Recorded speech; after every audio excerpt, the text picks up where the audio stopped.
Chapitre 5 Argent et estimation des coûts. Le communisme, c'est un monde sans argent. Mais la disparition de l'argent ne signifie pas la fin de toute estimation des coûts.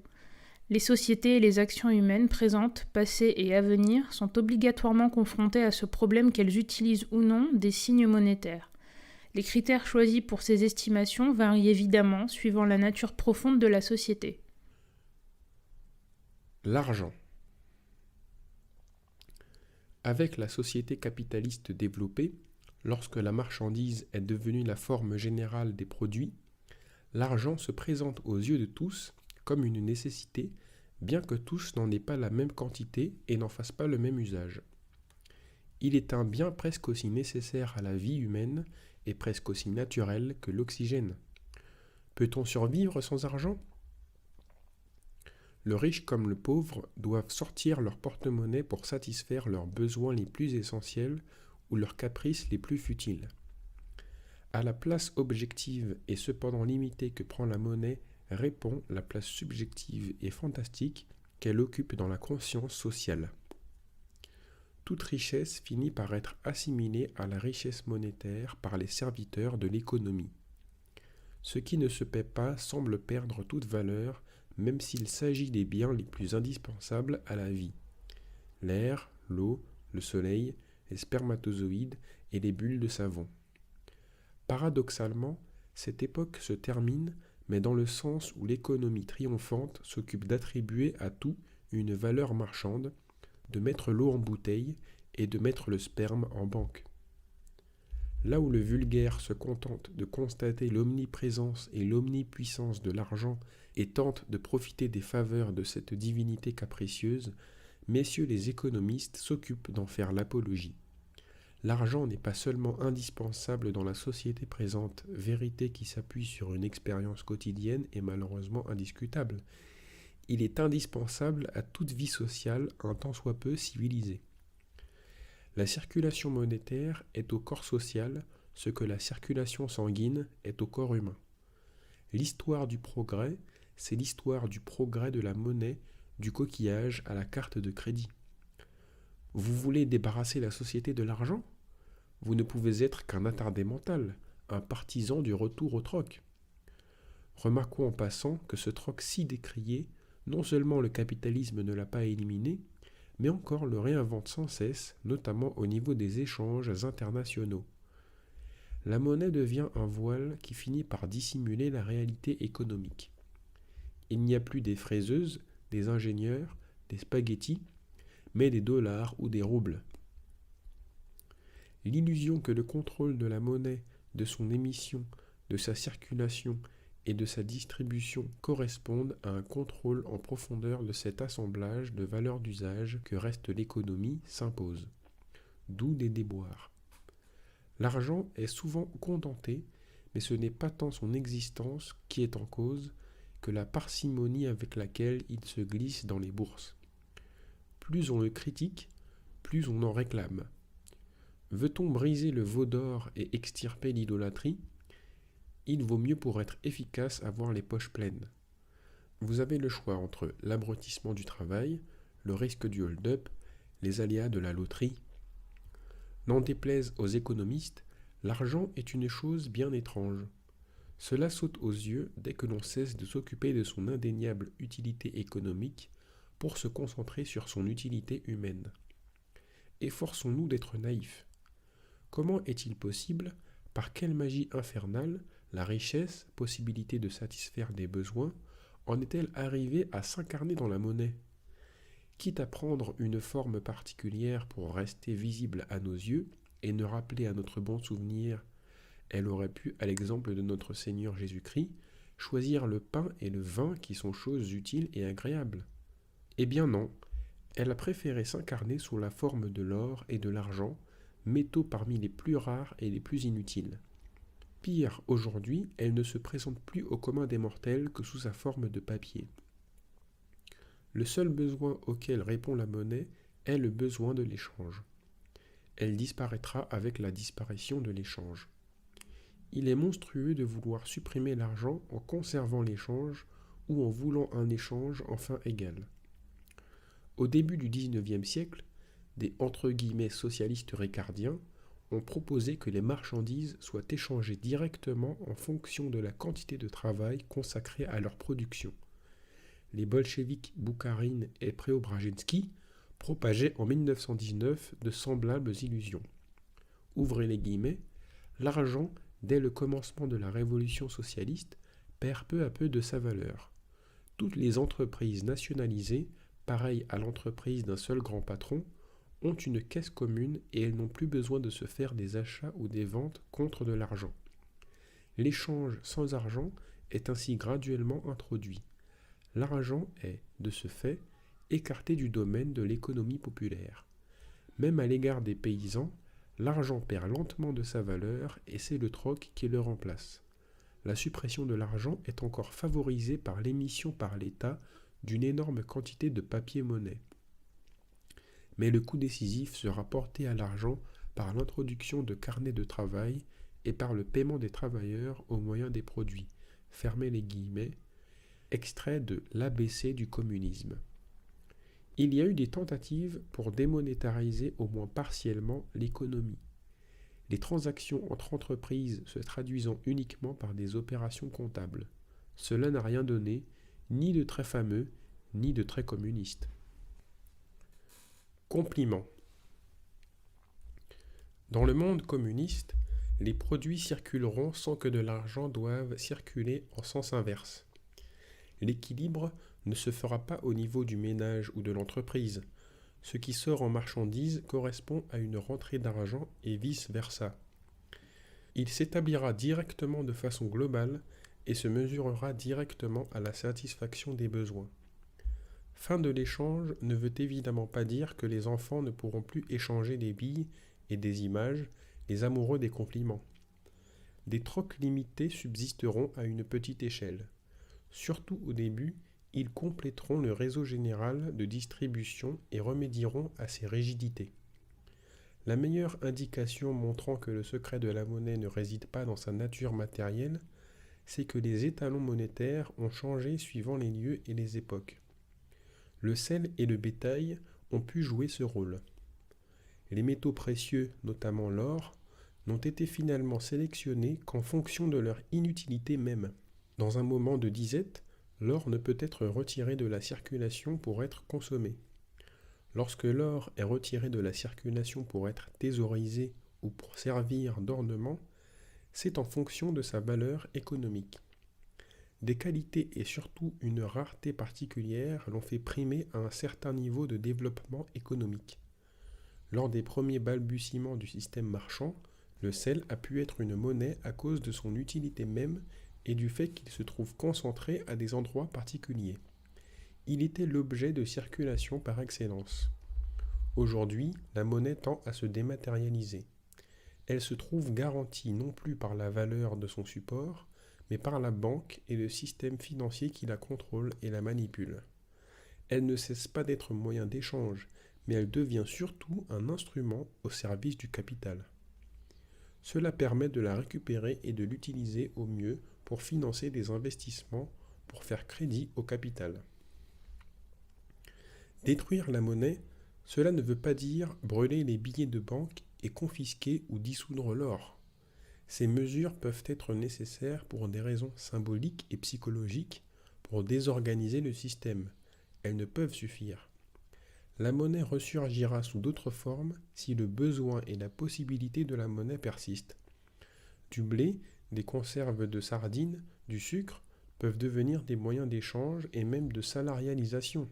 Tu fais ce travail, on te donne 10 kilos de sucre avec lesquels tu pourras obtenir de la viande, de l'alcool ou un chapeau de paille. Le problème est d'abord celui de la lutte pour la production, pour l'organisation, contre la pénurie. Ensuite, c'est la mise en œuvre de mesures dissuasives et répressives à l'égard de ceux qui chercheront à utiliser la période de reconversion pour pratiquer le marché noir. L'or et les autres matériaux précieux seront réquisitionnés par les autorités révolutionnaires pour éventuellement être échangés contre des armes ou des vivres avec des secteurs non contrôlés. La monnaie est l'expression de la richesse, mais de la richesse marchande. Elle n'est pas directement satisfaction des besoins, mais moyen de les satisfaire. Elle est donc aussi la barrière qui sépare l'individu de ses propres besoins. Les aspirations des hommes se trouvent être le reflet des choses, des marchandises qui leur font face. Avoir des besoins et les satisfaire, c'est vouloir et pouvoir acheter et consommer. À ce jeu, on ne peut qu'être floué. La richesse, le véritable bonheur, ne peut être et doit publicitairement rester qu'un mirage inaccessible. Loi de la valeur. La monnaie sert à l'échange, mais monnaie signifie aussi mesure. Ce que la monnaie mesure dans l'échange, le prix d'une marchandise prend sa source en dehors de la sphère de l'échange. Comment dans le système capitaliste l'équilibre s'établit-il entre ce qui est produit et ce qui est consommé, entre l'effort fourni et l'avantage procuré? Comment tel choix s'impose-t-il plus comme rationnel? Le problème s'inscrit dans chaque marchandise particulière. Elle est à la fois valeur d'usage et valeur d'échange. La valeur d'usage, c'est l'avantage qu'elle est censée apporter. Le consommateur est censé l'apprécier directement. La valeur d'échange, qui s'exprime par le prix, correspond à la dépense par laquelle est compensé cet avantage. Dépense monétaire pour l'acheteur, mais surtout et au départ, dépense en travail. Le prix d'un bien est déterminé par les forces qui s'exercent au niveau du marché, par l'offre et la demande. Mais au-delà, il renvoie au coût de production qui se décompose en travail immédiatement fourni et en travail contenu dans les matériaux utilisés pour la production. Dans chaque marchandise s'exprime ainsi la nécessité d'un équilibre entre la dépense et le gain social qui se reflète dans la nécessité de l'équilibre financier des entreprises et des ménages. La nécessité d'un équilibre, mais non cet équilibre lui-même. Le prix d'un bien ne correspond que de façon déformée à la quantité de travail réel effectivement dépensé et même à la quantité de travail socialement nécessaire. L'équilibre ne se fait pas au niveau de la marchandise particulière, mais à celui du système tout entier. Et là, cet équilibre est plutôt une sorte de déséquilibre. Est-ce que le prix d'une marchandise est déterminé par la quantité de travail qu'elle contient? Oui et non. Oui, car le prix a tendance à varier en fonction des gains de productivité, parce qu'un produit qui exige 2 fois plus de temps qu'un autre risque de coûter 2 fois plus cher, parce que la masse globale de travail détermine la valeur globale des marchandises. Non, parce que l'on ne peut établir un lien impératif et simple entre chaque marchandise et le travail dépensé. Cela à cause des aléas du marché. Cela parce que si le prix d'une marchandise était déterminé réellement par le travail concret dépensé, plus la productivité serait basse, plus les travailleurs seraient feignants, plus la marchandise serait chère. En réalité, ceux qui ont des prix de revient élevés sont pénalisés et non avantagés. Les vainqueurs sont ceux qui économisent frais de production et travail. Cela parce que la formation des prix est affectée par la tendance à l'égalisation des taux de profit. Que devient la loi de la valeur travail héritée des économistes classiques qui dit que la valeur des choses économiques est déterminée par le travail? Cette loi est une loi générale qui détermine à travers la formation des prix l'évolution générale du système. Le capital se développe et se répartit en fonction des économies de temps de travail qu'il peut réaliser. Comme une rivière, même si son chemin n'est pas le plus court, même s'il se perd dans des bras morts, même si elle fait des détours, elle suit finalement et aveuglément sa pente naturelle en érodant au passage les obstacles. Le profit escompté qui entraîne le capitaliste à investir ici ou là, à choisir telle technique ou telle machinerie, loin de contredire cette tendance, n'est que la voie tortueuse à travers laquelle elle s'impose à lui. Finalement, la loi de la valeur n'exprime pas tant le lien qui subsiste entre d'une part la marchandise et son prix, et d'autre part le travail créateur que leur dissociation. Le travail devenant valeur, cela veut dire que l'œuvre se libère du travail et de l'ouvrier pour être satellisée dans l'espace économique et s'y déplacer suivant des règles qui lui semblent propres. Toutes les marchandises devenues autonomes et concurrentes finissent par se mesurer entre elles à travers l'échange et par le biais de la monnaie. La loi de la valeur dont le développement est solidaire de l'échange et de son emprise sur l'activité humaine disparaît avec le communisme. Qu'en est-il de l'équilibre global entre les dépenses et les recettes au sein du système ? Cet équilibre est un déséquilibre. Du point de vue de la valeur, la société produit plus qu'elle ne dépense. Le surplus s'accumule. Sans cela, le capital ne sera pas le capital. Marx a montré qu'il existait une marchandise spéciale qui a le don de produire plus de valeur que sa production n'en exige. Voilà qui explique que le capital en mouvement s'augmente au lieu de rester de transaction en transaction toujours égale à lui-même. Cette marchandise, c'est la force de travail, son prix inférieur à la valeur qu'elle engendre, c'est le salaire. La différence, c'est la plus-value. L'ouvrier ne vend pas son travail sur ce que l'on appelle faussement le « marché du travail », mais sa capacité à travailler une partie de son temps. Le travail n'est pas une marchandise, il n'a pas de valeur. Il est le fondement de la valeur. Lui-même, dit Engels, n'a pas plus de valeur que la gravité n'a de poids. Lorsque le capital quitte la sphère de la circulation pour entrer dans l'antre du capitaliste, il s'accroît du travail non payé de l'ouvrier sans que la loi de la valeur soit bafouée, sans que le profit ne surgisse de quelque escroquerie ou entorse aux règles de l'échange. Chaque capital marchandise peut se décomposer en capital constant qui correspond à l'amortissement des matériaux et machines utilisés, en capital variable qui correspond au salaire, en plus-value ou valeur ajoutée qui correspond au travail non payé. L'argent est porteur d'une profonde mystification. Il cache la nature originelle de la dépense qui a véritablement engendré le produit. Derrière la richesse, même marchande, il y a la nature et effort humain. L'argent semble produire des intérêts, faire des petits. La seule source de la valeur, si marchande qu'elle soit, et mieux justement parce qu'elle est marchande, c'est le travail. Bien sûr, les économistes les plus serviles accordent une petite place au travail comme source de la richesse à côté du capital et de la terre. La mystification n'en est pourtant même pas partiellement abolie. Ce n'est pas au travail en tant que tel que l'on accorde cette faveur, c'est au travail en tant que contrepartie du salaire. Ce n'est pas l'argent qui est ramené au travail, mais au contraire le travail qui est ramené à travers le salaire à l'argent. Gratuité. De la disparition de l'argent dans la société communiste, on est souvent tenté d'en conclure qu'il n'y aura plus de problème de coût à régler, qu'il ne faudra plus estimer la valeur des choses. C'est une erreur fondamentale. Qu'un bien ou un service quelconque soit gratuit est une chose, que par là il ne coûte rien en est une autre. L'illusion provient directement du fonctionnement du système marchand. On est amené à assimiler coût et paiement. L'on ne voit plus que le paiement, la dépense monétaire. L'on oublie la dépense en efforts et en matériaux qui est à l'origine du produit. Aussi bien pour le capitalisme que pour le communisme, la gratuité ne veut pas dire absence de dépenses. La différence entre la gratuité communiste et la gratuité capitaliste est que cette dernière n'est qu'une fausse gratuité. Le paiement n'est pas inexistant, il est simplement différé ou déplacé. Que l'école et la publicité soient gratuites ne veut pas dire qu'elles soient extérieures au système marchand et que le consommateur ne soit finalement pas le payeur. La marchandise gratuite est fort perverse.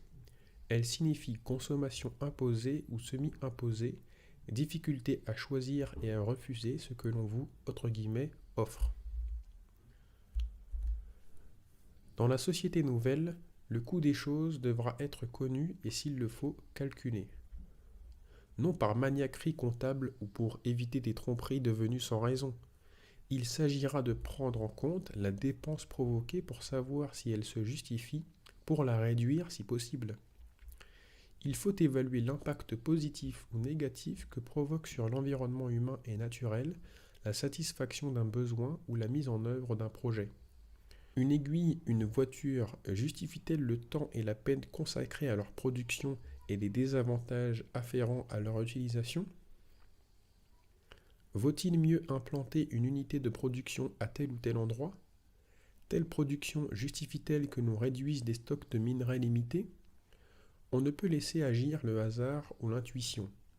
Il est facile de comprendre que tout cela implique estimation, calcul et prévision.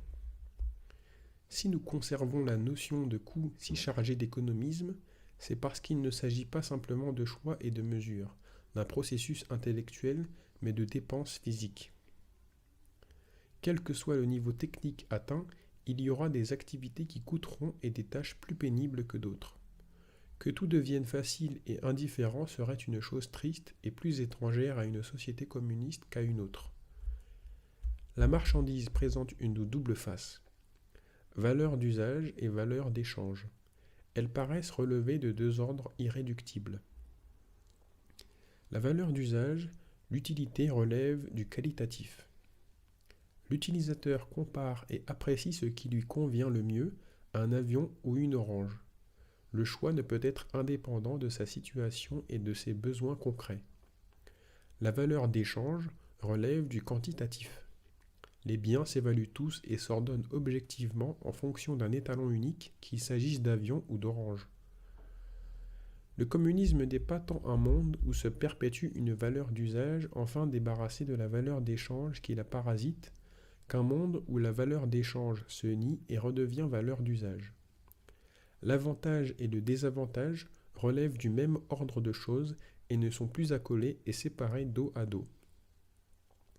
La valeur cesse d'être la valeur pour réapparaître comme dépense concrète et diversifiée. Le travail cesse d'être le fondement et la garantie de la valeur. Il n'y a plus un étalon unique permettant des comparaisons quantitatives entre tout, mais des dépenses et des travaux concrets différemment pénibles qu'il convient de prendre en compte. En cessant d'être le support de la valeur et d'être unifié par le processus de l'échange, le travail cesse d'être le travail. Ouvrez les guillemets. L'économie bourgeoise est une économie double. L'individu bourgeois n'est pas un homme, mais une maison de commerce. Nous voulons détruire toutes les maisons de commerce.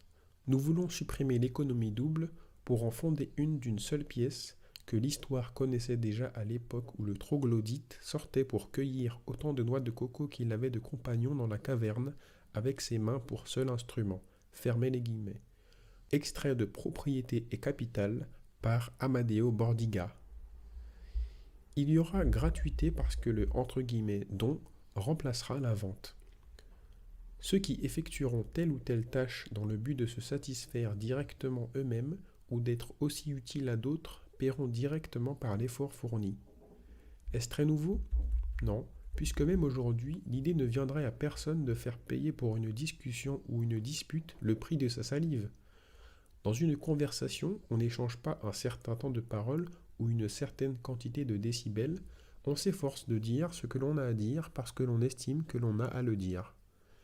L'interlocuteur ou l'auditeur ne vous doit rien en échange de son attention. L'espoir d'une réponse, le risque de se heurter à l'incompréhension, au silence, au mensonge, font partie du jeu. Ils ne sont ni l'attente du paiement, ni le risque du marché. Dans la vie courante, la parole n'est pas une marchandise, parler n'est pas un travail. Ce qui vaut encore aujourd'hui pour la parole, lorsqu'elle n'est pas enregistrée et diffusée comme marchandise, vaudra demain pour toute production. L'estimation du coût ne sera plus distinct de l'effort à accomplir.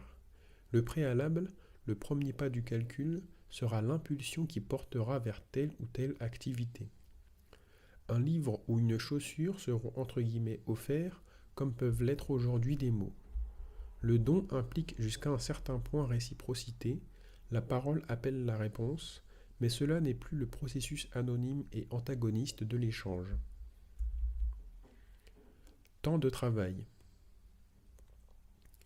L'économiste officiel de la bourgeoisie anglaise, Ricardo, ayant soutenu au début du XIXe siècle que la valeur d'un produit dépendait de la quantité de travail nécessaire à sa production, il n'a pas manqué de gens pour réclamer que l'ouvrier touche l'intégralité de la valeur de son produit.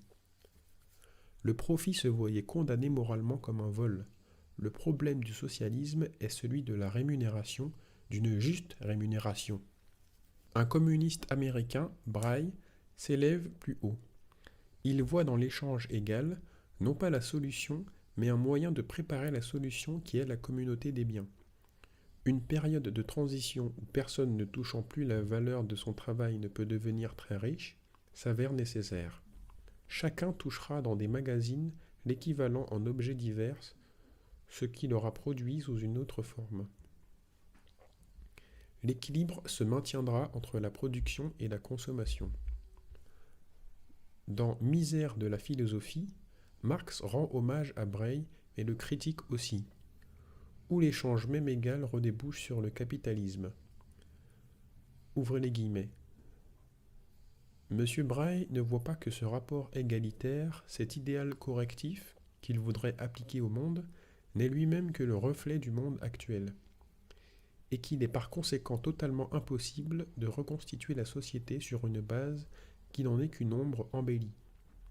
À mesure que l'ombre redevient corps, on s'aperçoit que ce corps, loin d'en être la transfiguration rêvée, est le corps actuel de la société, fermez les guillemets.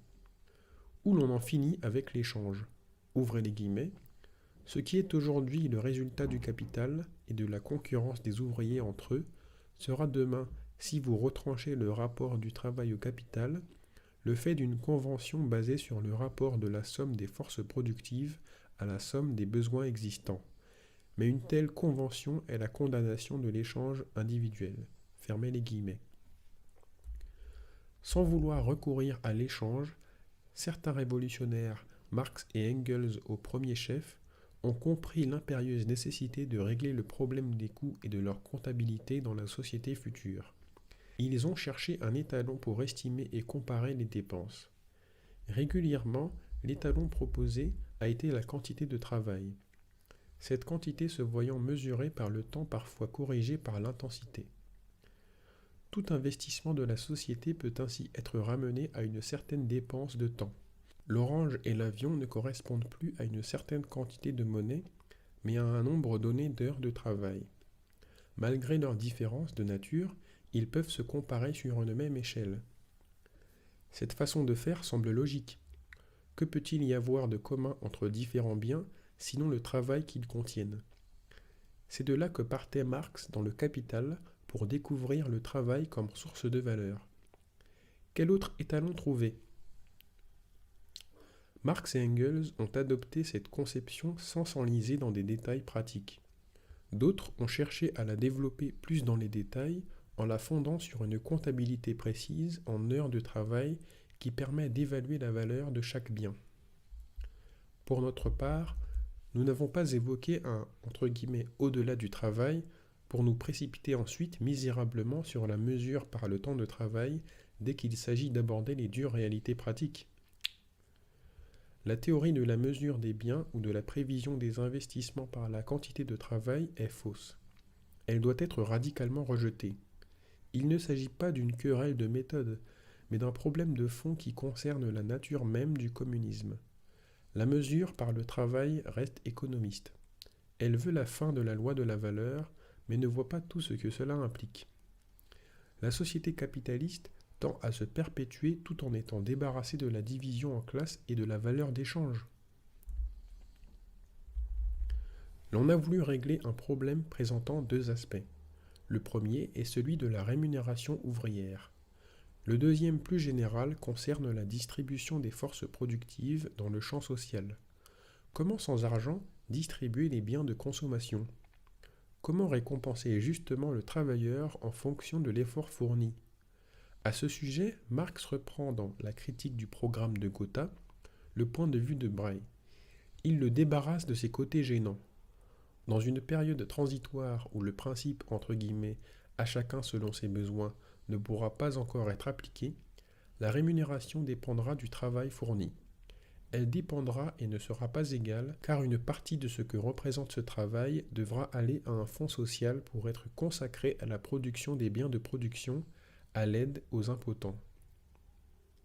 L'ouvrier ne peut toucher le produit intégral de son travail. Par ailleurs, les bons attestant la quantité de travail fourni par l'ouvrier, ne circulant pas à l'échange, est tué dans l'œuf. Voilà qui veut dire qui exige que l'on tienne une comptabilité. Ouvrez les guillemets.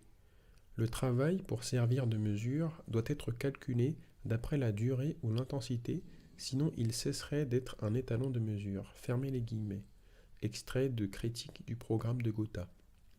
Pour Marx, le problème de la rémunération est accessoire et limité à la phase inférieure du communisme.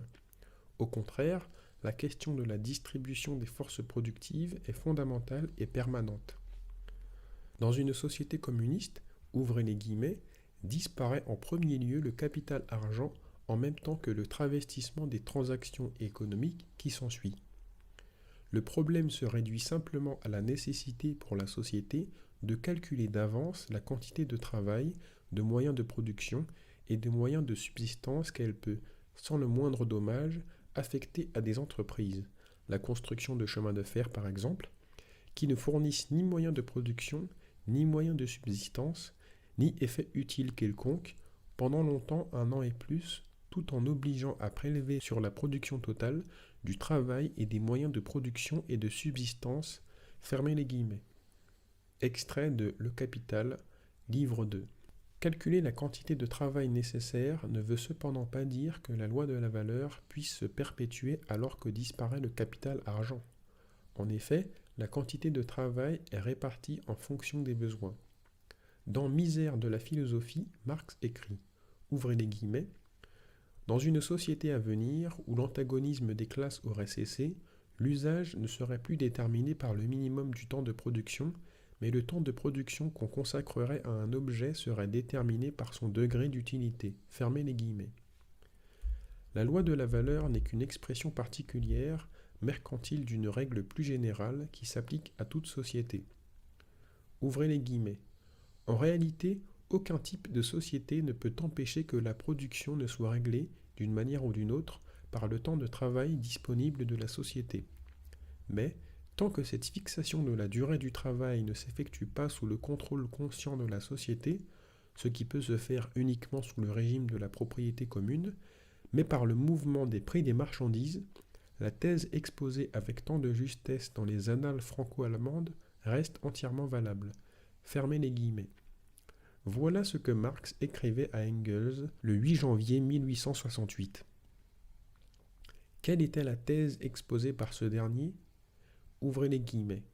J'ai dit dès 1844 que cette évaluation de l'effet utile et de la dépense du travail est tout ce qui, dans une société communiste, pourrait subsister du concept de valeur de l'économie politique. Mais établir scientifiquement cette thèse n'est, comme on voit, devenu possible que grâce au Capital de Marx. Fermez les guillemets, extrait de Anti-Düring. Ce que nous disent Marx et Engels de la société communiste, et l'on voit qu'ils en parlent, découle directement de leur analyse de la société capitaliste. Leur conception en tire ses qualités, mais aussi ses défauts. Les qualités sont de montrer que les problèmes de répartition de la consommation, de la rémunération du travail, ne sont pas fondamentaux. C'est le mode de production qui détermine le mode de distribution.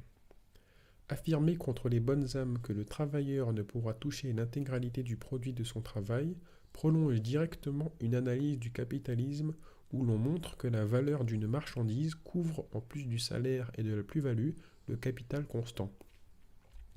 Il faut produire les instruments de production. Capitalisme et communisme sont des sociétés outillées, contrairement aux sociétés antérieures. Capitalisme et communisme sont aussi des sociétés changeantes. On ne peut compter sur une expérience immémoriale. Tout n'est pas réglé d'avance par l'usage passé, éventuellement corrigé par le bon sens. L'estimation des coûts n'est pas tant un problème de comptabilité après coup qu'un problème de prévision. Il y aura sur ce point fondamental plutôt régression chez les communistes après Marx. Certains conseillistes réduiront la question à celle d'une photographie la plus exacte possible de la réalité et des mouvements économiques. Le passage suivant montre comment pour Marx, la société présente et la société à venir doivent régler le même problème, la première grâce au capital argent, au crédit, la deuxième en s'en passant. Ouvrez les guillemets. Des opérations assez étendues et d'assez longue durée entraînent des avances de capital argent plus importantes pour un temps plus long. Dans de telles sphères, la production dépend donc des limites dans lesquelles le capitaliste individuel dispose de capital argent. Cette barrière est enfoncée grâce au crédit et au système d'association qui va de pair avec lui. Par exemple, les sociétés par actions. Des perturbations sur le marché de l'argent paralyseront en conséquence de telles affaires, tandis que de leur côté, celles-ci provoqueront des perturbations sur le marché de l'argent. Sur la base d'une production socialisée, il y a lieu de déterminer à quelle échelle ces opérations, qui pour un temps assez long, prélèvent force de travail et moyens de production, sans fournir pendant ce temps d'effets utiles, sous forme de produits, pourront être exécutées sans nuire aux branches de production qui ne se bornent pas, d'une façon continue ou plusieurs fois par an, à prélever de la force de travail et des moyens de production, mais fournissent aussi des subsistances et des moyens de production. En production socialisée, comme en production capitaliste, les ouvriers des secteurs à période de travail relativement courte ne prélèveront des produits sans fournir d'autres produits en retour, que pour des temps relativement courts. Par contre, dans les branches à longue période de travail, ils prélèveront continuellement des produits pour un temps assez long avant de restituer quelque chose. Cette circonstance résulte donc des conditions objectives du procès de travail considéré, non de sa forme sociale. Fermez les guillemets. Marx et Engels placent trop le communisme dans le prolongement du capitalisme. Voilà leur défaut. Ils maintiennent la séparation bourgeoise entre sphère de production et sphère de consommation. Déjà, le manifeste distingue la propriété collective des moyens de production et l'appropriation personnelle des biens de consommation. L'on y jure bien fort que l'on ne veut socialiser que ce qui est déjà propriété commune et sociale, les instruments de production capitaliste. Dans la critique du programme de Gotha, on continue à opposer la consommation individuelle et familiale proportionnelle au temps de travail fourni et la consommation productive et sociale. L'on ne s'attarde pas sur la façon dont sera gérée cette dernière. Il y a confusion entre le mode de répartition des produits et leur nature de « biens de consommation » ou d'instruments de production. Il y a d'un côté les individus et de l'autre la société conçue de façon abstraite. Il y a des individus isolés, en groupe, en commune qui se font face et s'organisent. En réalité, lorsque l'État ou le chef d'entreprise en tant que représentant de « l'intérêt général » disparaît, la société opposée à l'individu disparaît. Il n'y a plus que des hommes isolés, en groupe, en commune, qui s'organisent de telle ou telle façon. Un individu peut se voir attribuer une machine-outil et un comité de quartier quelques tonnes de pommes de terre. La séparation entre d'un côté la force de travail, les individus séparés et de l'autre le capital social et collectif disparaît. On ne peut invoquer pour la maintenir la nécessité d'une rémunération dans une période de transition. C'est au contraire la défense de cette nécessité qui est chez Braille ou chez Marx le reflet des limites d'une époque, de l'immaturité du communisme. Malgré des remarques critiques et pertinentes, Marx reste dominé par le fétichisme du temps. Soit qu'il en fasse un instrument de mesure économique, soit qu'il en fasse un instrument de mesure extra-économique. Ouvrez les guillemets. La richesse véritable signifie, en effet, le développement de la force productive de tous les individus. Dès lors, ce n'est plus le temps de travail, mais le temps disponible qui mesure la richesse. Fermez les guillemets. Extrait des Grundrisse. Le temps de travail est la base du temps libre. Le règne de la liberté ne peut se fonder que sur le règne de la nécessité. L'erreur n'est pas de continuer à voir de la nécessité, du sacrifice, de la production dans la société nouvelle. L'erreur est d'empaqueter tout ça, d'y coller l'étiquette « temps de travail », à réduire si possible et de l'opposer globalement au temps libre. Marx dit dans la critique du programme de Gotha que le travail deviendra un jour le premier des besoins. La formule n'a pas manqué d'être exploitée dans un sens odieux par des dirigeants staliniens. De toute façon, il y a une contradiction. Le travail dans la société communiste devient-il une dépense ou une satisfaction ? Faut-il en conséquence réduire au minimum le temps de travail ou au contraire produire le plus de travail possible pour satisfaire les demandeurs ? Il n'y a que dans la société capitaliste où le travail puisse apparaître comme le premier des besoins, comme seul moyen de satisfaire les autres. Il n'y a que là qu'il puisse être détesté et réclamé tout à la fois. Fantastique. C'est une chose assez fantastique que la mesure par le temps de travail. Vouloir mesurer toute activité productrice par le temps qu'elle nécessite, c'est vouloir mesurer et comparer tous les liquides par leur seul volume. Bien sûr, toute activité prend un certain temps comme tout liquide occupe un certain volume. Cela n'est pas sans importance. Une bouteille d'eau d'1 litre pourra aussi contenir 1 litre de vin.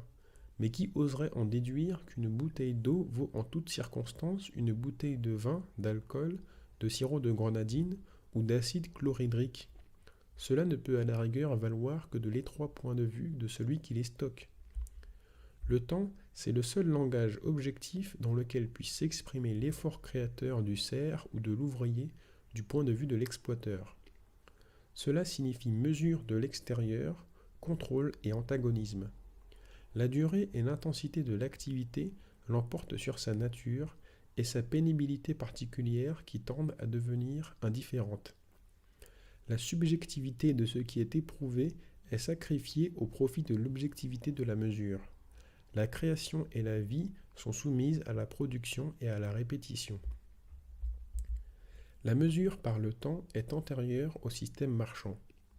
Au lieu de fournir telle ou telle quantité de tel ou tel produit, l'exploité met à la disposition de l'exploiteur une certaine partie de son temps. Ainsi les corvées du temps féodal. Le procédé est remarquablement développé avec le système Inca. Voilà un grand empire agraire unifié par une bureaucratie où l'argent est inconnu. Les prestations se font sous la forme de journées de travail passées sur tel ou tel domaine. Cela entraîne une minutieuse comptabilité. Dans des communautés paysannes ou villageoises, l'un fait une journée de moisson chez l'autre et vice-versa. Le paysan et le forgeron troquent leurs produits sur une base de temps de production. L'activité de l'enfant s'évalue comme une proportion de celle de l'adulte. On peut voir dans ces pratiques l'origine de l'usage du temps comme étalon universel et même de la soumission de la planète à l'économie marchande. Mais l'origine seulement. Avec ces pratiques marginales, il s'agit plus d'entraide que d'échange. Les activités mesurées sont de même nature ou comparables concrètement. La mesure par le temps n'est pas indépendante du contenu mesuré.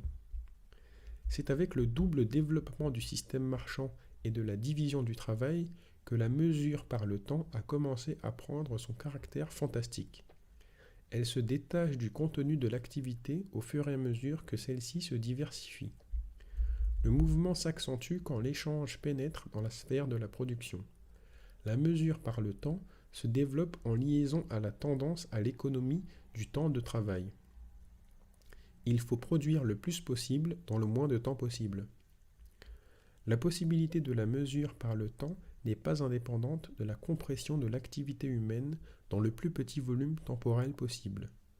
Non seulement le travail produit la marchandise, mais la marchandise produit le travail par l'intermédiaire du despotisme d'usine.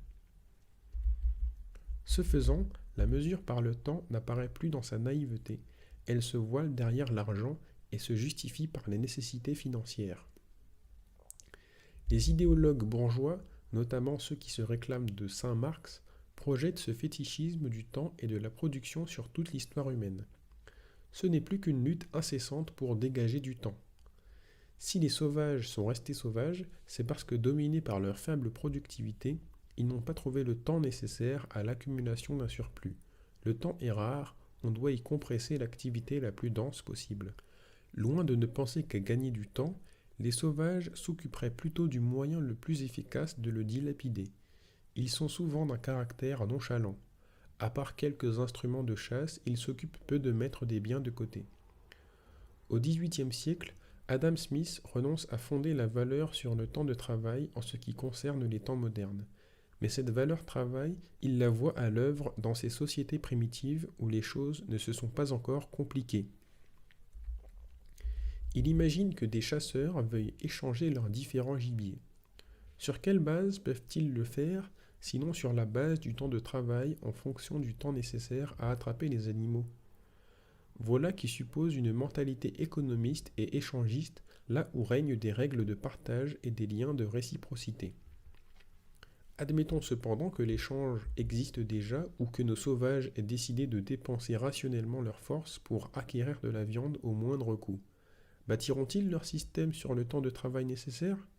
Il y a des plaisirs et des risques de chasse dont le temps passé ne dit rien. Que vaut une comparaison entre le lion et l'antilope fondée sur la longueur de la chasse indépendamment de la différence de risque? Certains modes de chasse peuvent être moins rapides, mais plus sûrs, moins fatigants, moins dangereux, plus ou moins cruels. Voudrait-il cependant s'obstiner à pratiquer ce mode de mesure? Le pourrait-il? Il est bien difficile d'évaluer avec précision le temps qu'il faut pour venir à bout de tel ou tel gibier. En chassant systématiquement la viande la plus rentable de ce point de vue étroit, on risque vite de modifier la situation et le temps de chasse nécessaire. De toute façon, bien souvent, l'on va chasser le daim et l'on ramène des lapins.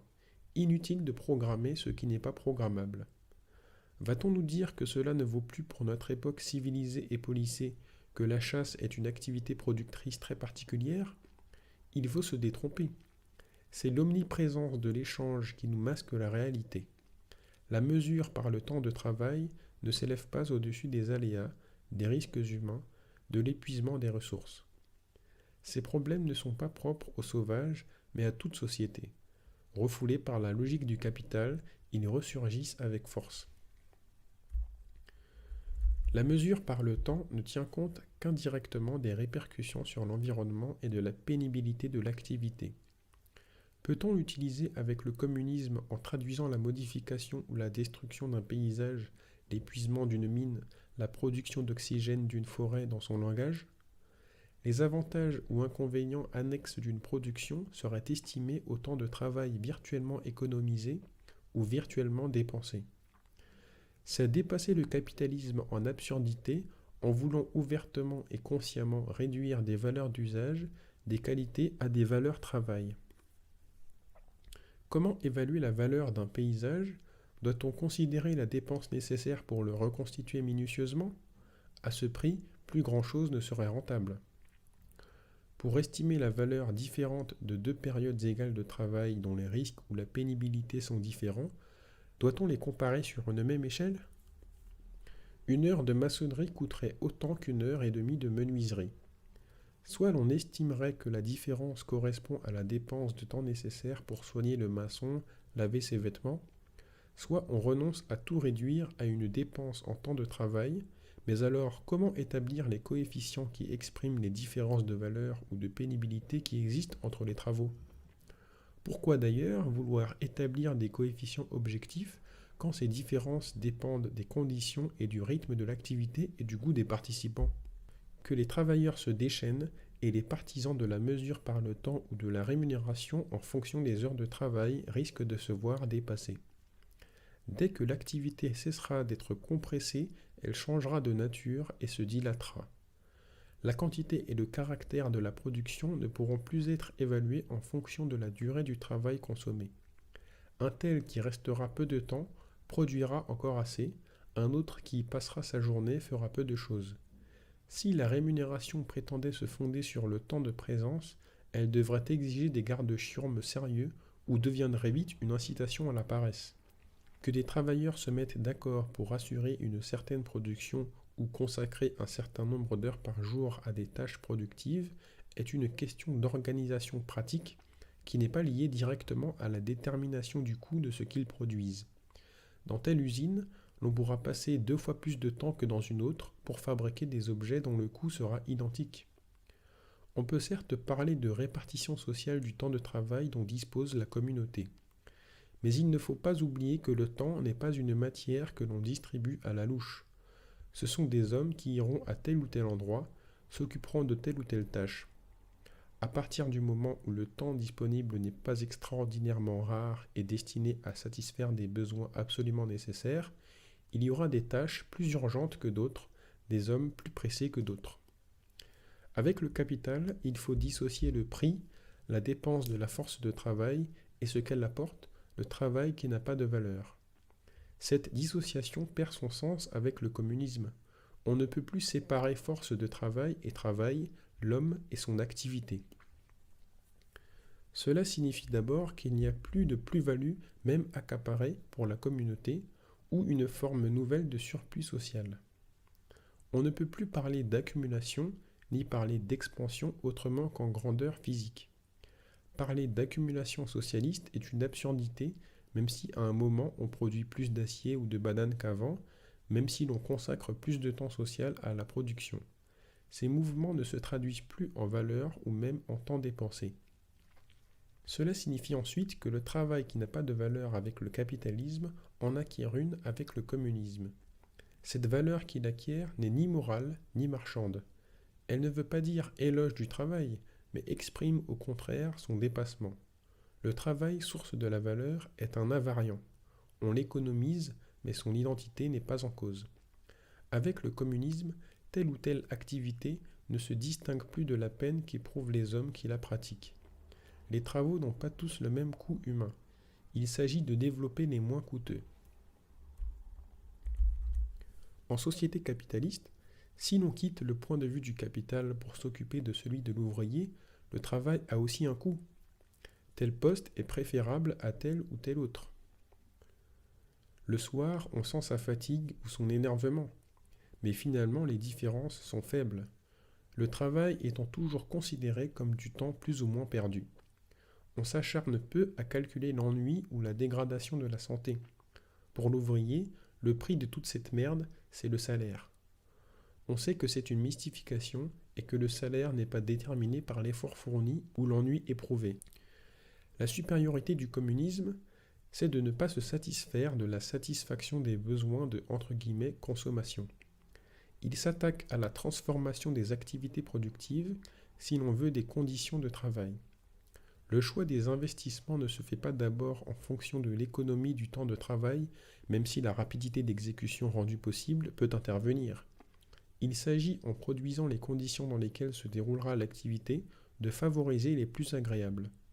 Déterminer les conditions de l'activité ne veut pas dire déterminer l'activité, le comportement des producteurs eux-mêmes. Le producteur reste maître de son action, mais il agit dans certaines conditions en fonction de certaines contraintes sur lesquelles on peut agir. La production par les hommes des instruments et du cadre de la production permet cette transformation de l'activité humaine. Le développement de la technologie peut s'orienter dans une direction plus ou moins favorable aux producteurs. Tel ou tel type de machine ou d'ensemble de machines permet à ceux qui l'utilisent de se fatiguer moins, d'être moins dépendants d'un rythme de production. On peut développer systématiquement les caractéristiques qui permettent aux hommes d'être le plus libres possible dans le procès de production. Que l'on ne nous dise pas que les goûts personnels, la subjectivité empêche d'objectiver tout choix. Il existe des constantes générales. Ensuite, nous ne prétendons pas que les critères doivent avoir une portée universelle. Ils varieront suivant les époques et suivant les situations. Les hommes se concerteront pour déterminer ce qui convient le mieux. Les différences de goût et la volonté d'expérimenter peuvent amener à développer des voies différentes en fonction d'un but semblable. L'estimation des coûts ne peut être réduite à la nécessité d'équilibrer entre guillemets recettes et dépenses. L'équilibre doit être conçu comme un équilibre dynamique. À partir des conditions léguées par le capitalisme, il s'agit d'orienter un certain type de développement. Le coût consenti pour construire tel ensemble productif, tel cadre de vie se justifie-t-il ? L'automation de telle unité de production justifie-t-elle les efforts nécessaires à la fabrication des machines automatiques ? La logique de l'économie du temps de travail qui organise la construction des situations dans le monde capitaliste cède la place à une autre logique. Logique qui n'est plus extérieure aux hommes qui la mettent en œuvre. L'humanité organise et domine en fonction de ses besoins la construction des situations. Dans ce sens, elle devient situationniste. Ascenseur ou escalier ? Derrière la notion économique de coût, il convient de retrouver la réalité plus quotidienne et plus banale qu'elle finit par dissimuler. Tout le monde se pose la question de savoir si ce qu'il entreprend en vaut ou non la peine. Est-ce que le résultat escompté justifie la dépense ou le risque? Y a-t-il des moyens moins coûteux, c'est-à-dire plus agréables, pour obtenir un résultat semblable ou suffisamment satisfaisant? Si ce genre de questions relevait de l'économie, il n'y aurait plus que des économistes ou des managers. Ce sont en fait les problèmes économiques et financiers qui sont un cas particulier et plutôt bizarre d'une problématique plus générale. L'évaluation spontanée et naïve des coûts a précédé de longtemps l'avènement du capitalisme. Elle subsiste à côté de la sphère économique, bien que nos choix doivent tenir compte sans cesse des nécessités financières. Ce qui la caractérise, c'est qu'elle s'effectue sans détour monétaire et qu'elle ne se réduit pas à des critères de temps. À la limite, l'évaluation des coûts n'est pas l'apanage du genre humain. Le pigeon qui hésite à venir picorer les graines qu'on lui offre s'y essaie à sa manière. Qu'il se trompe sur les risques et finisse à la casserole ne change rien à l'affaire. L'estimation n'écarte pas obligatoirement l'erreur. Le choix de l'oiseau relève plus de l'instinct et de l'accoutumance que d'autre chose. Avec les êtres humains, on passe à un autre niveau. L'individu qui se trouve au pied d'un immeuble, qui doit atteindre un certain étage, qui a le choix entre l'ascenseur et l'escalier, se trouve confronté à un problème de coût. Peut-être restera-t-il 1 heure à s'interroger, peut-être fera-t-il son choix machinalement sans même y songer. Le problème est simple si on le ramène aux 3 solutions qui s'offrent: l'ascenseur, l'escalier ou l'abandon.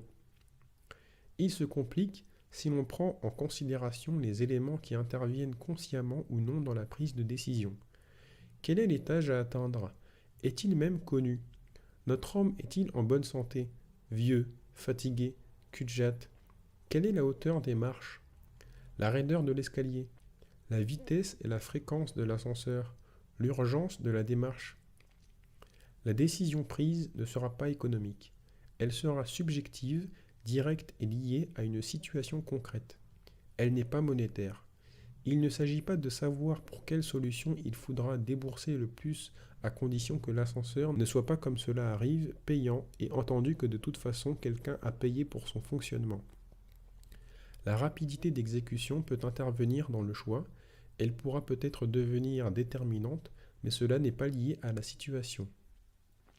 L'économie de temps l'emportera si par malheur nous sommes tombés sur un pompier.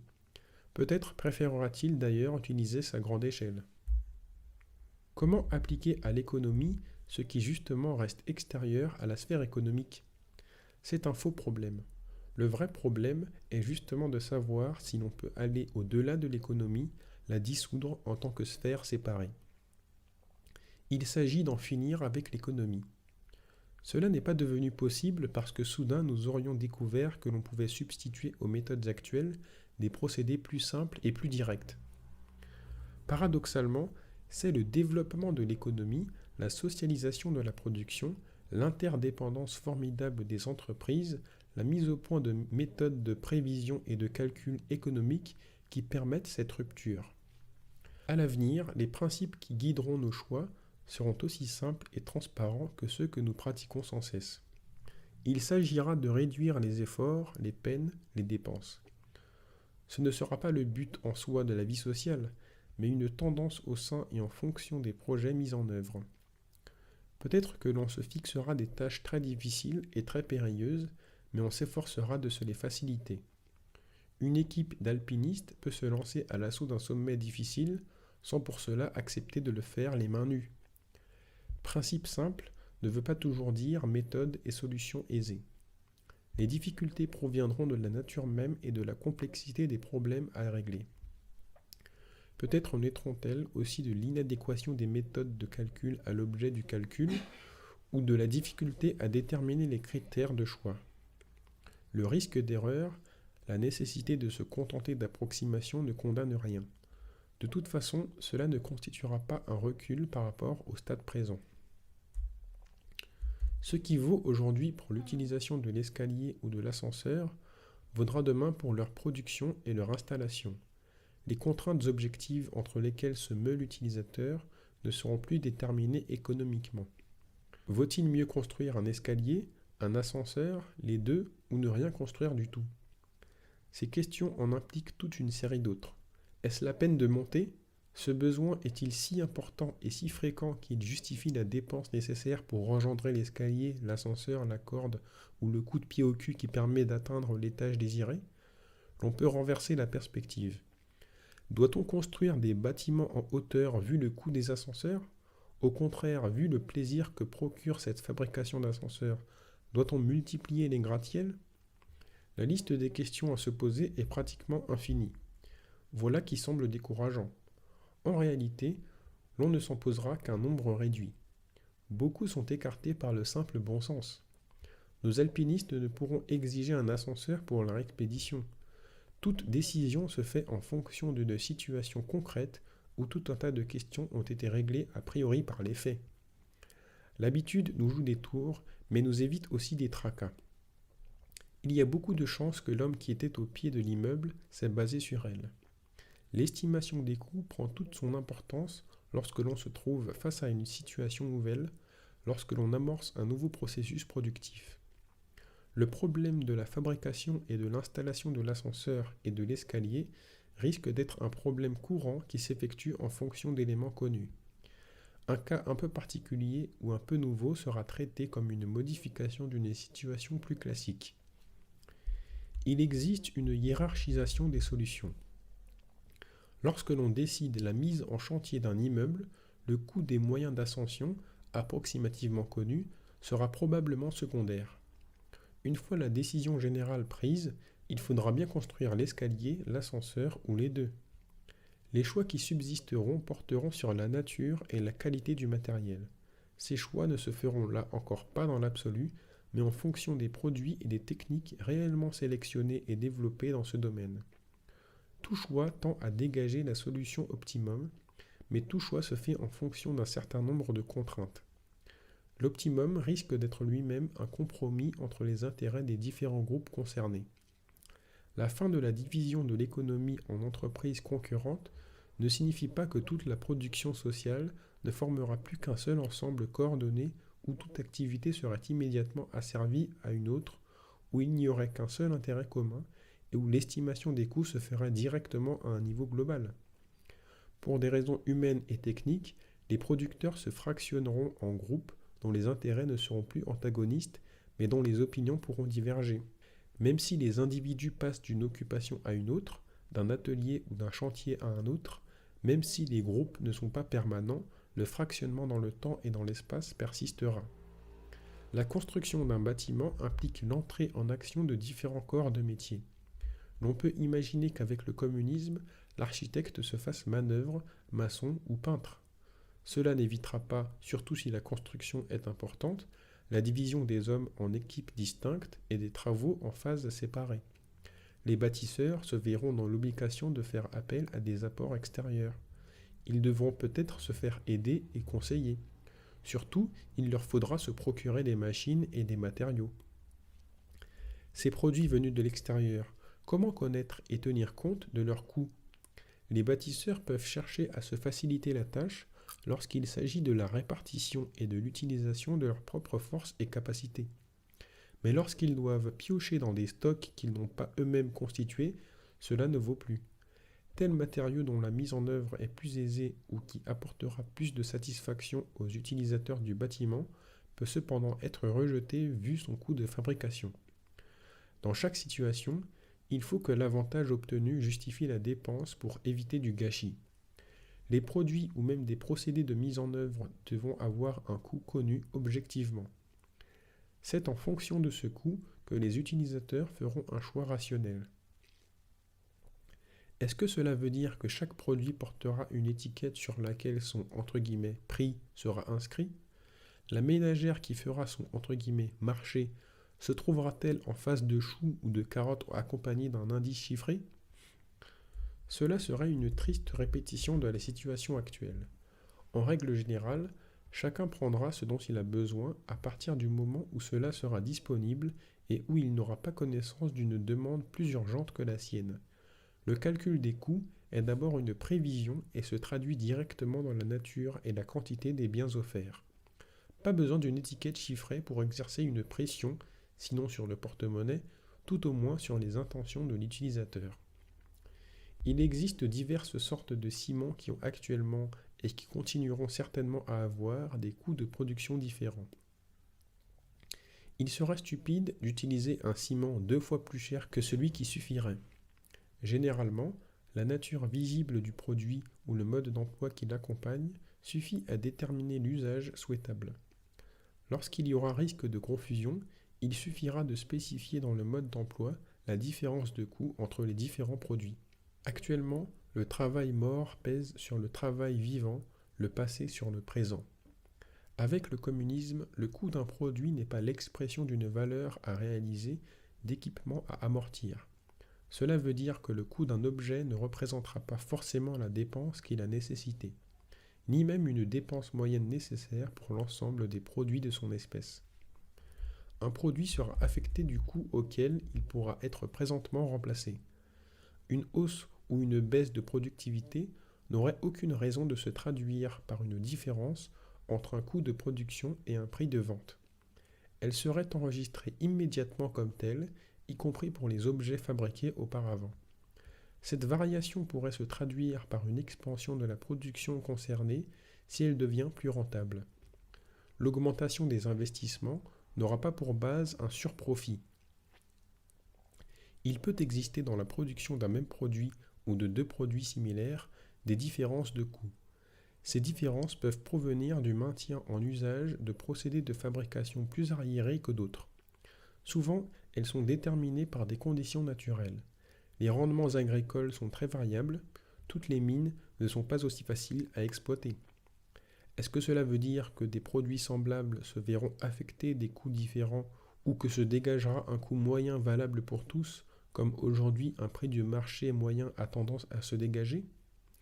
Il sera très important que les différences de coûts soient connues. Mais cela n'affectera pas les utilisateurs de ces produits. Les uns ne seront pas pénalisés et les autres avantagés. Simplement, on essaiera de développer les procédés de fabrication les plus avantageux. Si l'augmentation d'une production signifie une baisse de rentabilité, cela ne veut pas dire qu'elle soit forcément à écarter. D'abord parce que cette baisse de rentabilité peut être un phénomène passager et transitoire. Ensuite, parce qu'il faut juger de l'importance des besoins à satisfaire. Ainsi, en ce qui concerne la production de nourriture, une augmentation signifie souvent un rendement décroissant. On met en culture des terrains moins fertiles. Ce n'est pas une raison pour refuser de nourrir une partie de la population et se lancer dans des activités où la rentabilité s'accroît. Les rendements décroissants peuvent d'ailleurs n'être tels qu'à court terme. Semer dans un désert n'est pas très prometteur, mais des investissements très importants, la mise en œuvre de procédés d'irrigation et de méthodes culturales nouvelles peuvent changer bien des choses. Tel désert brûlé par le soleil une fois irrigué, telle ferme marine risque de l'emporter sur des terrains traditionnellement fertiles. Ce qui semble irréalisable aujourd'hui sera demain possible. Les techniques modernes, au lieu de profiter à la course aux armements, serviront à fertiliser les déserts. À partir du moment où la demande d'un bien augmente, cela risque d'entraîner une baisse ou une hausse de coûts pour les nouvelles unités à produire. Une baisse tendra à augmenter la demande de ce produit. Si au contraire il y a hausse, il s'agit de savoir quand le coût commence à devenir prohibitif. Dans ce cas, il faut déterminer si c'est la dernière demande qui doit être écartée ou au contraire si on doit la satisfaire en abandonnant ou en réduisant d'autres demandes. Calcul. À partir du moment où l'on s'attaque à la mise en œuvre de production ou de projets complexes, lorsque certaines décisions déterminent des chaînes d'autres décisions, il faut être capable de prévoir et de calculer pour sélectionner les procédés les moins coûteux. Le coût doit souvent être estimé en fonction du long terme. Un gain sur le moment ou un manque d'études peuvent avoir des conséquences coûteuses pour l'avenir. En choisissant tel ou tel écartement de rail, de chemin de fer, l'on s'engage de façon difficilement réversible. Dans ce cas comme dans de nombreux autres, un manque de prévoyance au départ peut entraîner par la suite des conditions d'utilisation beaucoup moins rationnelles. Il s'agit aussi de déterminer les coefficients techniques qui lient entre eux la production de différents produits. La production de tel matériau ou de tel objet implique nécessairement la production et la dépense d'autres biens suivant un rapport déterminé. Il s'agit d'anticiper les dépenses possibles, de simuler la réalisation d'un projet. Ces prévisions peuvent porter sur des projets considérables par les moyens qu'ils mobilisent, par la durée de leur déroulement, par les aléas qu'ils supposent. Admettons que des hommes aient l'ambition d'atteindre, d'explorer et éventuellement de s'installer sur une planète vierge. On ne peut se lancer dans une telle opération sur un coup de tête. Il faut estimer les possibilités et prévoir les dépenses. La première estimation de la validité de l'affaire sera donnée par le nombre des individus d'accord pour y participer ou la soutenir. Ce nombre sera lui-même déterminé par l'impression de sérieux que dégagera le projet et ses partisans. Une fois le projet amorcé, il faudra faire des choix et rendre compatibles ces choix entre eux. Doit-on centrer l'exploration sur des engins automatiques ou sur des vaisseaux habités ? Doit-on préférer pour ces vaisseaux une atmosphère d'air ou d'oxygène ? Ces questions sont aujourd'hui des questions techniques sur lesquelles pèsent des contraintes financières ou politiques. Avec le communisme, il n'y a plus que des questions techniques qui sont aussi des questions humaines. Le débat sur les engins automatiques habités ou habitables porte sur le niveau de la science, sur le confort que l'on entend fournir aux cosmonautes, sur les efforts de construction, sur l'avenir de chaque projet. Les choix effectués se conditionnent les uns les autres. Il n'est pourtant pas nécessaire que tout soit décidé et prévu au départ. Les premières décisions orientent ce qui suit, sans pourtant tout définir dans le détail. Ce qui importe, c'est qu'à chaque étape, le choix effectué soit, si possible, le meilleur et qu'il ne conduise pas à une impasse. Le nombre des décisions à prendre est énorme, mais elles ne se prennent pas toutes à la fois et des rectifications peuvent être faites. Pourquoi se compliquer la vie avec toutes ces histoires ? Avec le capitalisme, tout ça se règle automatiquement. Rien n'est plus faux. Ce n'est pas parce que les coûts deviennent des prix monétaires et que le marché sanctionne le comportement des entreprises que tout est automatique.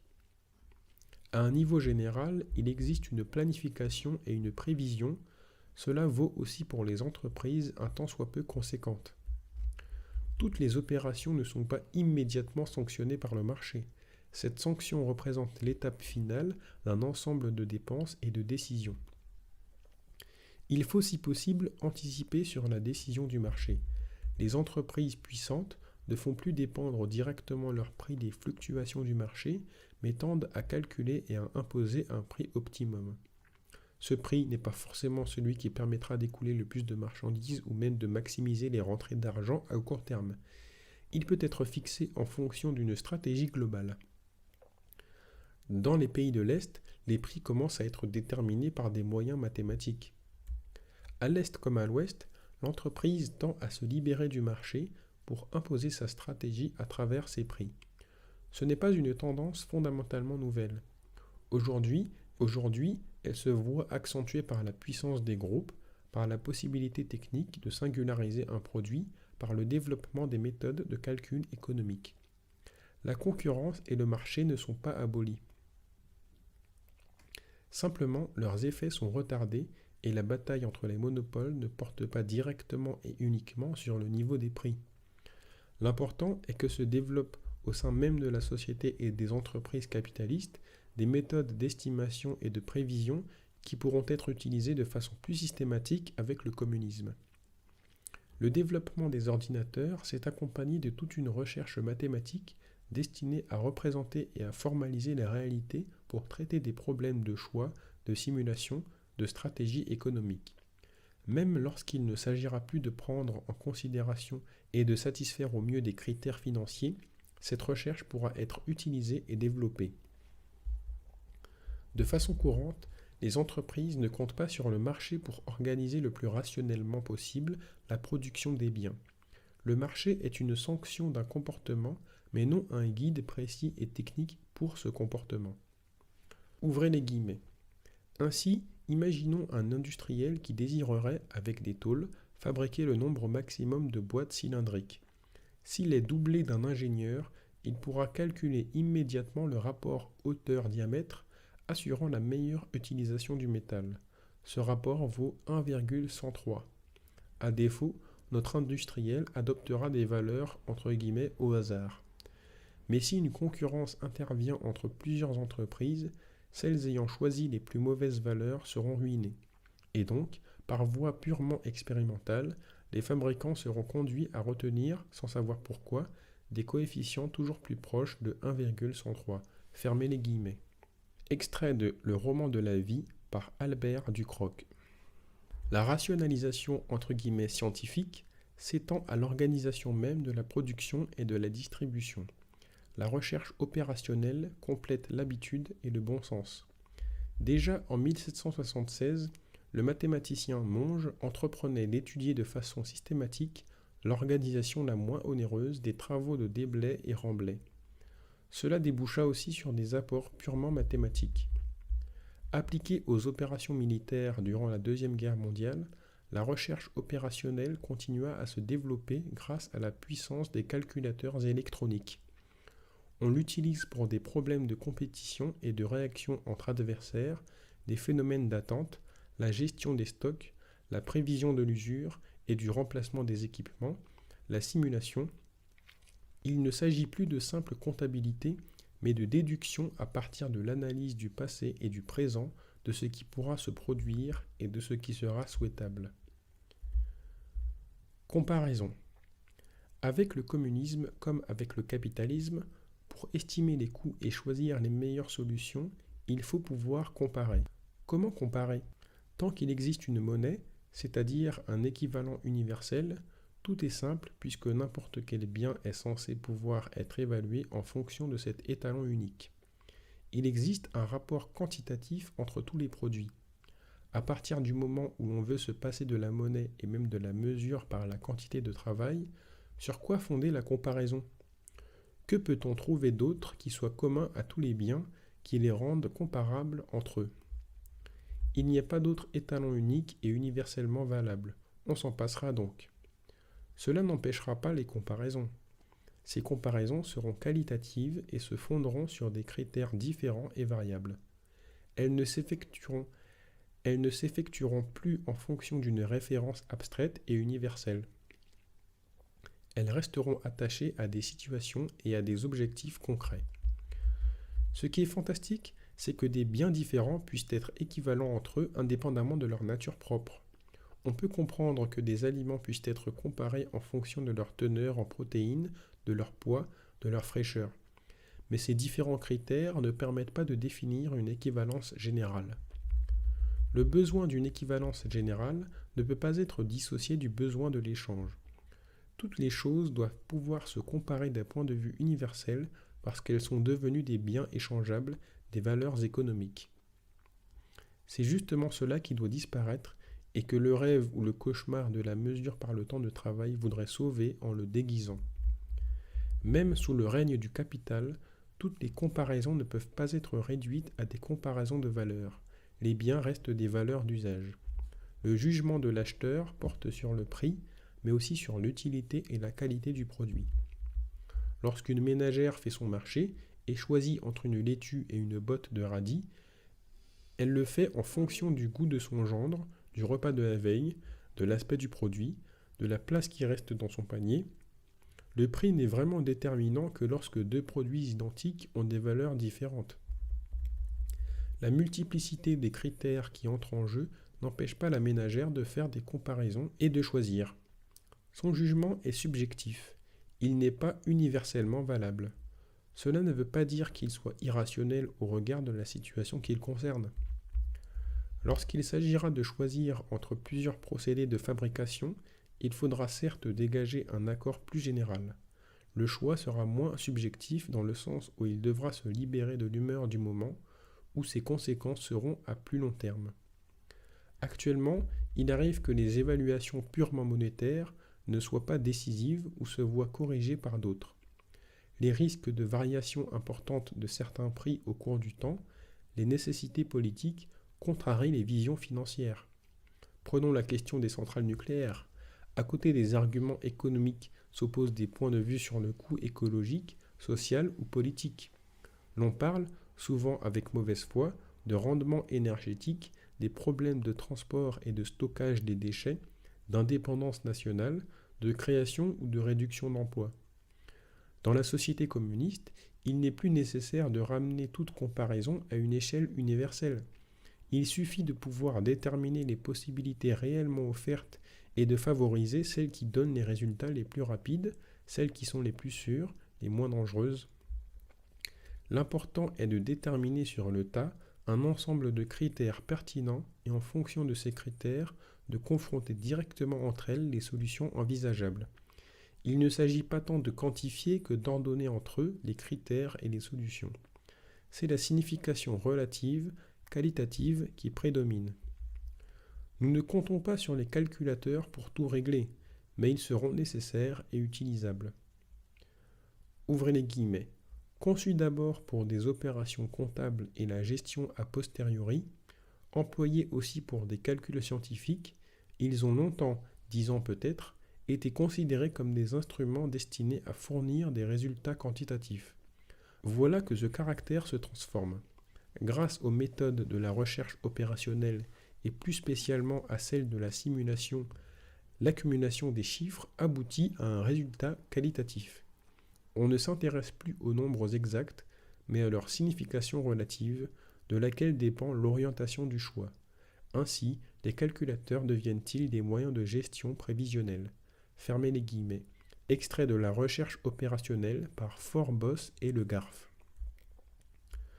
Ce qui doit être simplifié et universalisé, ce ne sont pas tant les facteurs de décision entrant en jeu que les procédés de résolution, les programmes qui permettront de traiter un ensemble de données. Dans un certain sens, plus le nombre de critères est important, plus la représentation de la réalité risque d'être précise. On peut imaginer ce que donnerait un débat sur l'importance à donner aux différentes sources d'énergie. Un nombre important de données rentrerait en jeu. On ne pourrait utiliser un seul critère qu'en acceptant de mutiler la réalité. Les choix devraient être faits de façon globale en fonction de facteurs généraux, mais aussi de façon locale en fonction des ressources et des besoins différents des régions. Le communisme n'exclut pas les choix et comparaisons purement quantitatifs. Il reste valable quand un seul critère de choix suffit en fonction de la nature des produits en jeu. Ainsi quand il s'agit d'accroître ou de réduire une production donnée. Ainsi quand l'économie de dépenses correspond à une économie quantitative dans l'utilisation d'un matériau considéré pour un même usage, comme dans le cas des boîtes de conserve. Mais même là, cette économie ne doit pas être considérée comme une économie en temps de travail, mais simplement en quantité de matériaux. Qu'elle se traduise par une réduction de la durée de l'activité productrice est simplement une conséquence possible. Ne doit-on pas craindre cette frénésie communiste de rationalisation ? Ne risque-t-elle pas de rejoindre la frénésie capitaliste d'exploitation ? Aujourd'hui, rationalisation et exploitation se confondent. L'homme tend à être considéré comme un objet dont il faut tirer le plus possible. On développe des méthodes inhumaines qui ne relèvent pas de contraintes techniques, cadence infernale, travail en 2 ou 3 équipes. La rationalisation capitaliste, qu'elle soit brutale ou douce, se fait toujours plus ou moins contre les hommes. C'est pourquoi elle reste toujours fondamentalement irrationnelle.